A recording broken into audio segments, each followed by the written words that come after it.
పశ్చిమాసియాలో ఉద్రిక్త పరిస్థితులకు ఫుల్ స్టాప్ పడడంతో స్టాక్ మార్కెట్లకు సరికొత్త ఊపు తీసుకొచ్చింది. వారం కిందటి వరకు తీవ్ర ఒడిదుడుకులు ఎదుర్కొన్న మార్కెట్లు నిన్నటి నుంచి లాభాల్లో ట్రేడ్ అవుతున్నాయి. దేశీయ మార్కెట్లలో సెన్సెక్స్ 400 పాయింట్లకు పైగా లాభపడగా నిఫ్టీ మళ్లీ 25,100 మార్కు దాటింది. ఉదయం 9 గంటలకు సెన్సెక్స్ 458.84 పాయింట్ల ప్రాఫిట్తో 82,513.95కు చేరింది. అటు నిఫ్టీ 129 పాయింట్ల లాభంతో 25,173.45 వద్ద కొనసాగుతోంది. డాలర్తో రూపాయి మారకం విలువ 5 పైసలు పెరిగి 86కు చేరింది.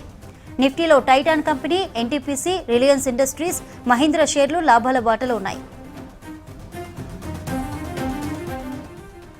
అటు ఆర్థిక వ్యవస్థ తీరు ఎలా మారుతుందో పరిశీలించాకే కీలక రేట్ల కోతపై నిర్ణయం తీసుకుంటామని America federal reserve chairman Jerome Powell స్పష్టం చేశారు.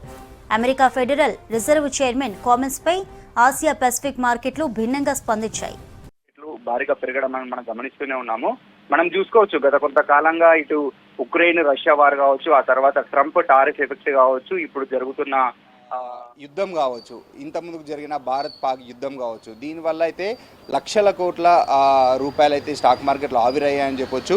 ఇప్పుడు జరుగుతున్న యుద్ధంలో రెండు దేశాల మధ్య జరుగుతున్న ఈ యుద్ధం ఎఫెక్ట్ వల్ల కూడా గత వారం 10 రోజులుగా అయితే స్టాక్ మార్కెట్లు ఒడిదుడుకులు ఎదుర్కొంటూనే ఉన్నాయి. అయితే నిన్న ట్రంప్ అయితే ఈ రెండు దేశాలు ఇటు ఇరాన్ ఇజ్రాయెల్ యుద్ధం ఆపాలి, కాల్పుల విరమణ అనే ఒప్పందం ప్రకటించడంతో ఆ తర్వాత రెండు దేశాలు యుద్ధాన్ని ఆపేశాయి. దాని తర్వాతనే మెల్లిమెల్లిగా నిన్న స్టాక్ మార్కెట్ క్లోజ్ అయ్యే టైంకి లాభాల బాట అయితే పడింది. ఈరోజు ఉదయం 9:25 స్టార్ట్ అయిన స్టాక్ మార్కెట్లో సెన్సెక్స్ 458 పాయింట్ల మార్కును దాటి దాదాపు 82,000కి చేరుకుంటే ఇటు నిఫ్టీ 129 పాయింట్లతో 25,000 మార్కును అయితే దాటింది. దీనివల్ల ఇటు ఇండియన్ కంపెనీస్ కావచ్చు, ప్రపంచవ్యాప్తంగా ఉన్న బడా కంపెనీలు అయితే లాభాల బాట పడ్డాయి. ముఖ్యంగా ఇటు ఆటో రంగం కావచ్చు, ఫార్మాసిటికల్ కంపెనీలు కావచ్చు, రియల్ ఎస్టేట్ రంగం కావచ్చు, లాభాలు అయితే గడిస్తుంది. అయితే ముఖ్యంగా చూసుకుంటే అయితే ఇటు టాటా గ్రూప్కు చెందిన టైటాన్, ఇటు మహీంద్రా, ఎన్టీపీసీ,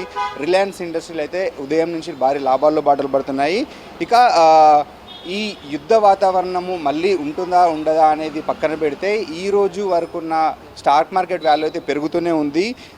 ఇంకా ఓవరాల్గా చూసుకున్నట్టయితే ఇటు అమెరికాలో గత కొంతకాలంగా ట్రంప్కి అమెరికా ప్రెసిడెంట్గా ఎన్నికైన తర్వాత కూడా ఆయన తీసుకుంటున్న నిర్ణయాలపై తీవ్ర వ్యతిరేకత వస్తూనే ఉంది. ఆయన టారిఫ్ కావచ్చు, అక్కడ వివిధ దేశాలపై విధిస్తున్న టారిఫ్లు కావచ్చు, లేదంటే అక్కడ ఉన్న రూల్స్ని మార్చుతుండడంతో కొంత వ్యతిరేకత అయితే ఆయనలో కనిపిస్తుంది.